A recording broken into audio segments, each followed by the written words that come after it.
পুজোর কেনাকাটার আরও একটা ভিডিও নিয়ে তোমাদের সামনে হাজির হয়েছি। আজকে এখান থেকে দেখো মায়ের জন্য শাড়ি কিনছি। তো এই দোকানে বেশিরভাগ সময় আসা হয় আর কি।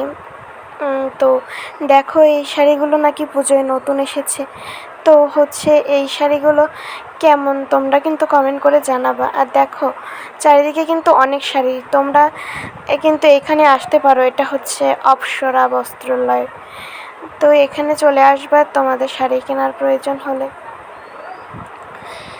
এখানে পাইকারি দিয়ে থাকে দামে, পাইকারি দামে।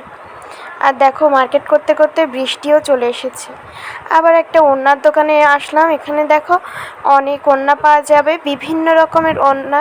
তোমাদের যেটা প্রয়োজন হবে তোমরা কিন্তু এইখানে আসতে পারো। এইটা হচ্ছে লোকেশন, আমি তোমাদেরকে জানিয়ে দিব পরের ভিডিওতে। তো দেখো কত রকমের ওড়না আছে। আমি এখান থেকে আমার জন্য আর আমার দিদির মেয়ের জন্য দুইটা ওড়না নিয়েছি। দিদির মেয়ের জন্য এই সাদা ওড়নাটা নিয়েছি, আর আমার জন্য এই পার্পল কালারটা।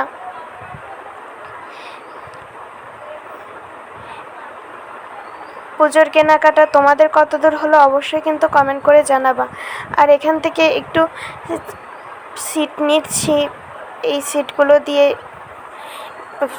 দর্জির কাছে দিলে প্যান্ট বানিয়ে দিবে, তো এই জন্য নিয়েছি। আর এখানে ব্লাউজের সিটও নিয়েছি।